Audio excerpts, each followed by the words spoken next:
Bom dia, Natan. Graça e paz. Eu tenho acompanhado todos os vídeos e já há algum tempo. E o que eu tenho para dizer é que eu não fui membro desta seita, né, universal, mas eu tenho uma irmã que durante 10 anos foi membro desta seita. Ela se casou com o meu cunhado, né? Sempre foi desta seita desde os 13 anos. E, consequentemente, ela acabou acompanhando o esposo. Eu fui visitar várias vezes, vi muitas coisas que eu nem vou ficar aqui perdendo meu tempo falando, porque todo mundo sabe, né? Os absurdos, né? Eu vi, a minha irmã vendeu carro para dar em fogueira santa e deu aliança, deu tudo, e eles tinham, e tem, né, um negócio, graças a Deus, estão se levantando. E aquela coisa que todo mundo sabe, eu não vou ficar aqui repetindo, né? Dar o seu tudo, né? E eu fui convidada por ela em alguns cultos e vi muitas coisas que também nem vou perder meu tempo falando aqui. Eu testemunhei muitas coisas, mas eu e a minha falecida mãe, né? Minha mãe faleceu recentemente. Orávamos por eles, porque a minha irmã e o meu cunhado são pessoas batalhadoras, trabalham, lutam, pessoas honestas, que merecem, sabe, ser felizes, merecem sim prosperar. Então, assim, e merecem, claro, conhecer o verdadeiro evangelho, né? E eu e a minha mãe sempre orávamos para que Deus pudesse abrir os olhos deles. Senhor, abre os olhos, Senhor, abre o entendimento. E há quase 2 anos, minha irmã me convidou para almoçar com ela no shopping e fomos. E, para minha grata surpresa, ela me disse, faz 2 meses que eu deixei a Universal. Eu fiquei tão feliz, fiquei muito emocionada e pedi para que ela relatasse, né, como foi isso, né? E ela começou a me dizer que ela ficou sabendo, ela já estava triste, né, há mais de 10 anos ali sacrificando e nada. E ela disse que começou a orar a Deus para que Deus orientasse ela e o esposo. Ela começou a pedir isso, e Deus conhece o nosso coração, né? Deus conhece a sinceridade do nosso coração. E então ela e o esposo começaram a orar. E eles ficaram sabendo que um pastor havia saído. E esse pastor, eles gostavam muito desse pastor, muito. E eles foram até a cidade que esse pastor estava. E esse pastor contou para eles como ele havia saído dessa seita. E foi um divisor de águas na vida da minha irmã e do meu cunhado. Esse pastor disse que quando eles querem castigar alguém, né? Um pastor que não está, sei lá, dando lucro, né? Batendo meta, eles mandam para um lugar ruim. E mandaram ele para a Venezuela, né? E todo mundo sabe que a Venezuela está passando por problemas graves, né? Nem vou relatar aqui, é só lerem as notícias. E, claro, não tinha arrecadação, né? A Venezuela, os venezuelanos estão vindo para o Brasil aos montes, né? E não tinha arrecadação. E mandaram esse pastor, a esposa, para a Venezuela. E chegando lá, eles passaram fome. A esposa dele teve uma infecção muito grave. Ela estava muito mal. E quando ele ligou para o Brasil, falaram para ele: se a sua esposa morrer, você casa com outra. Olha o absurdo. Ele disse: eu não quero me casar com outra, eu quero a minha esposa, eu amo a minha esposa. E graças a Deus hoje ela está bem, né? Já contando o final aí, ela está bem, eu tenho contato com eles estão bem, ela está bem, ela está até fazendo faculdade, ela está muito bem. Mas o que mais me chocou, o que mais me deixou assim, muito, muito mal, que eu passei uma semana chorando e assim, mal conseguia dormir pensando, foi que a minha irmã me disse que esse pastor, além de estar passando fome e a esposa doente, tinha um obreiro com ele, um jovem, muito jovem com ele. Esse jovem venezuelano, né? Estava lá com ele, passando fome, desnutrido, mas estava ali nos cultos. Ele era muito disciplinado, né? Muito dedicado. E teve um dia que o pastor começou a reunião e esse jovem, nossa, é muito difícil para mim falar, meu Deus, muito difícil até hoje. Este jovem, ele caiu morto no púlpito, ele caiu morto. E, meu Deus, quando a minha irmã me disse isso, eu estava na praça de alimentação com ela, eu comecei a chorar. Eu vi que algumas pessoas me olhavam, mas eu não conseguia parar de chorar. Eu não conseguia, porque foi muito forte quando ela me disse isso. Foi horrível, porque eu fiquei imaginando aquele jovem, achando que estava fazendo a obra de Deus, achando que estava servindo a Deus, e na verdade não estava.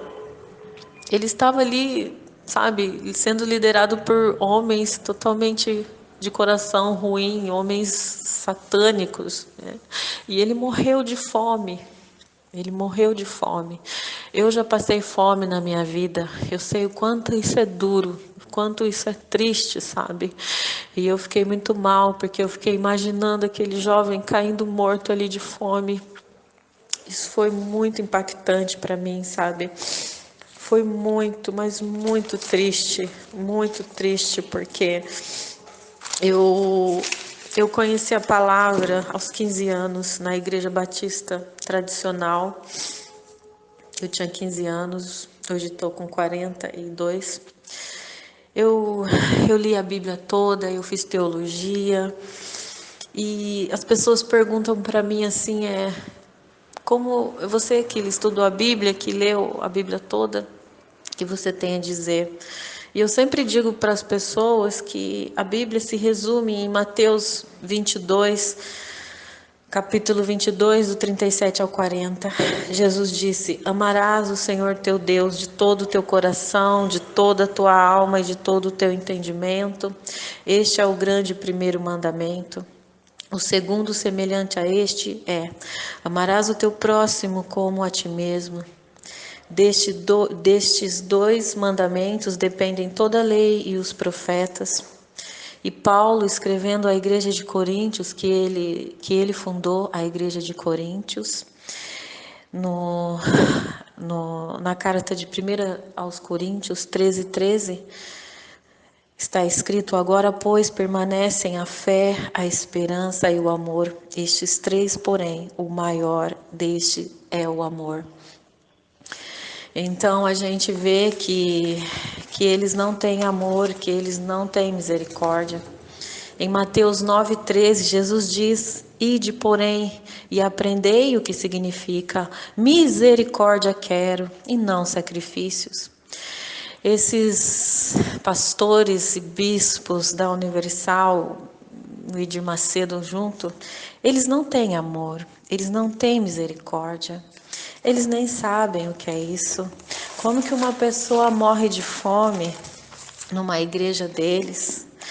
Gente, é tão absurdo isso. Isso não é evangelho.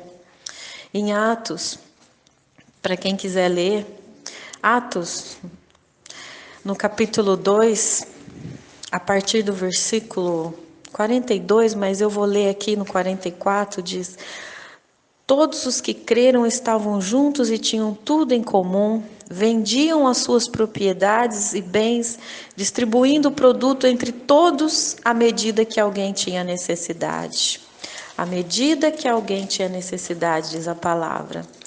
Também em Atos 4, a partir do 32, da multidão dos que creram era um coração e alma, ninguém considerava exclusivamente sua nenhuma das coisas que possuía, tudo, porém, lhes era comum. Com grande poder, os apóstolos davam testemunho da ressurreição do Senhor Jesus, e em todos eles havia abundante graça. pois nenhum necessitado havia entre eles, porquanto os que possuíam terras e casas vendiam e traziam os valores correspondentes, depositavam aos pés dos apóstolos, então se distribuía a qualquer um à medida que alguém tinha necessidade. Atos 4, 35. E depositavam aos pés dos apóstolos, então se distribuía a qualquer um à medida que alguém tinha necessidade. 34 diz, pois nenhum necessitado havia entre eles. Eu friso e repito, nenhum necessitado havia entre eles. Assim vivia a igreja primitiva. Agora eu vejo pessoas necessitadas, pessoas que muitas vezes passam até fome. E onde estão os dízimos e ofertas? Pessoas estão morrendo de fome dentro da igreja universal, sabe? E onde estão dízimos e ofertas? Eles tiram dos necessitados. A Bíblia diz em Atos que não havia necessitado na igreja primitiva, porque eles distribuíam, né, entre eles, né? Vendiam e distribuíam entre eles ali o que vendiam. E hoje nós vemos que eles tiram dos necessitados. E o pior, ainda nem se importa com aqueles que estão passando fome. Quando a minha irmã me disse isso, eu fiquei muito mal. Eu passei uma semana chorando, eu não dormia direito. Meu coração, meu peito apertado, imaginando, pensando naquele jovem que morreu achando que estava fazendo a obra de Deus. Eu espero, como cristã, eu espero que a alma dele tenha sido salva, que ele tenha descansado nos braços do Senhor. Que o Senhor Jesus tenha tido misericórdia dele, porque ele estava ali na ignorância, ele estava ali achando que estava fazendo obra de Deus, que estava se sacrificando, né, passando fome por amor a Deus, e na verdade não. Ele estava num lugar onde os homens não têm misericórdia, os líderes pastores não têm misericórdia e não têm amor. E Jesus diz: aprendei o significado, né? Eu quero misericórdia, não sacrifícios. Eu espero, Natan, que você e o Alfredo continuem, porque assim como a minha irmã foi liberta, depois ela começou a ver os vídeos também. Meu cunhado, hoje ela está muito bem, eles se levantaram de novo, outra coisa que eu quero dizer, o Satanás não fez nada de mal para eles, hoje eles viajam, antes eles não viajavam. Eles viajam, eles estão bem, eles levantaram a empresa de novo. Olha, minha irmã está muito bem, meu cunhado está muito bem. Gente, o Satanás não vai pegar vocês. Eles estão muito bem, eles não abandonaram a Cristo, eles não abandonaram a fé. Eles estão bem, eles estão prosperando, coisas que eles não conseguiam, porque era fogueira santa, era oferta, era dízimo. Como que uma pessoa vai prosperar dando tudo? Hoje eles estão bem. São um casal muito jovem, estão abençoados, estão felizes. E o pastor que saiu também está bem. A esposa está bem, está fazendo faculdade, ele está bem. Gente, o diabo não vai pegar vocês. Esses endemoniados, eles são os perturbados. Esses pastores da Universal que são os perturbados, que ficam fazendo pressão, fazendo terror psicológico e usando o Satanás para que as pessoas não saiam de lá. Pode sair, minha irmã está muito bem, meu cunhado está bem, esse pastor está muito bem. Natan, continue, que Deus possa continuar usando vocês. Graça e paz.